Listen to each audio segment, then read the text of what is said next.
दोस्तों, as a hair transplant surgeon daily मैं follicles में डील करता हूँ। बहुत सारे पेशेंट मेरे से आके पूछते हैं, डॉक्टर साहब कौन सा शैम्पू है जो सबसे अच्छा है, मुझे कौन सा शैम्पू यूज करना चाहिए।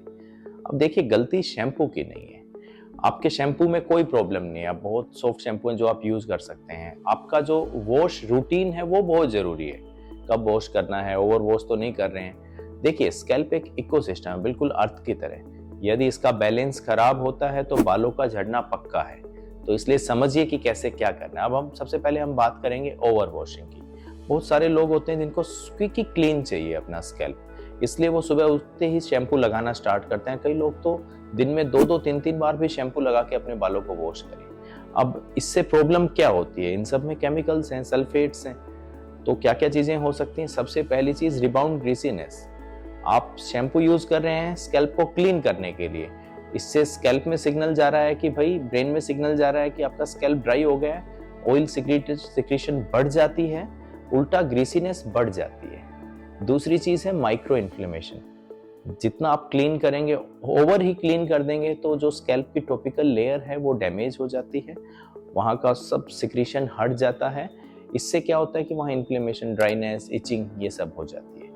अब तीसरी चीज है इसमें, जो हेयर रहता है उसकी बाहर की जो लेयर क्यूटिकल वो भी डैमेज हो जाती है। तो हेयर शाफ्ट डैमेज से ब्रिकेज बहुत होती है, बाल और ज्यादा रफ होने लगते हैं। ये थी ओवर वॉशिंग की बात। अब हम बात करते हैं अंडर वॉशिंग की। अब कुछ लोग ऐसे भी हैं जो 2-3 हफ्तों में एक बार वॉश कर रहे हैं, या बहुत ही कम, शैम्पू शायद बिल्कुल भी लगाना नहीं पसंद करते। तो ऐसे में क्या प्रॉब्लम हो सकती है? सबसे पहली चीज, फंगस। आप समझिए कि स्कैल्प पे ज्यादा ऑयल रहेगा तो एक फंगस, मेलेसिजिया फरफर जो फंगस रहती है वो और ज्यादा ग्रो करेगी और ऑयली डैंड्रफ कर देगी हमारे स्कैल्प पे, जिसमें इचिंग, रेडनेस, फॉलिकुलाइटिस कुछ भी हो सकता है, और हेयर फॉल का कोज भी है। अब दूसरी चीज है, जो पोर्स रहते हैं वो क्लॉग हो जाते हैं। आपके स्कैल्प जहां से हेयर निकलता है, पोल्यूशन की वजह से, ज्यादा ऑयल, डर्ट की वजह से वो पोर्स आपके बंद हो जाएंगे। अगेन ये इन्फ्लेमेशन और इरिटेशन कोज करेगा और बाल डैमेज भी होने लग जाते हैं। तीसरी चीज, इस माइक्रो इन्फ्लेमेशन या जो फंगस के इफेक्ट की वजह से उस एरिया में बाल थिनिंग होना स्टार्ट हो जाता है, जिसको मिनिएचराइजेशन भी बोलते हैं, बिल्कुल एंडोजेनेटिक एलोपेशिया की तरह। तो ये बड़ी ही डेंजरस बात है। अब सवाल आता है कि ये सब तो चलो हमने बता दिया, समझ लिया, अब हमें किस तरह से वॉश करने चाहिए? तो देखिए, यदि आपके बाल बिल्कुल ऑयली स्कैल्प है, आपके काफी थिन हेयर हैं, तो आप अल्टरनेट डे वॉश करना ही चाहिए, और आपको स्कैल्प पे ध्यान देना है, बालों के एंड्स को वॉश करने की कोशिश ना कीजिए।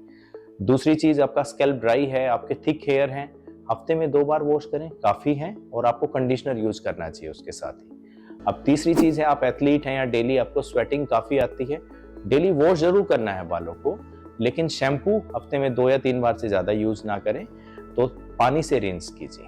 अब ये चीजें आप समझ चुके हैं और आपका रूटीन बेटर भी हो चुका है, तो कुछ प्रो टिप्स भी मैं आपको दे देता हूँ। टेम्परेचर का बहुत ध्यान रखना है।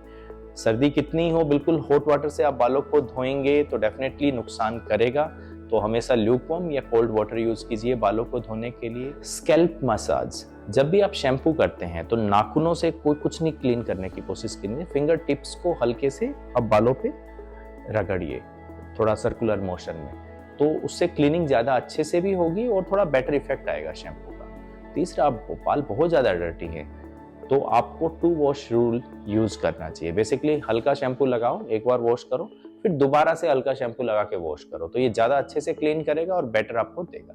तो ये सब चीजों का ध्यान रखेंगे, सही से शैम्पू करेंगे, ओवर वॉशिंग और अंडर वॉशिंग नहीं करेंगे, तो आपके बाल लॉन्ग टर्म चलेंगे और आपको शायद सर्जरी की जरूरत नहीं पड़ेगी। Thank you.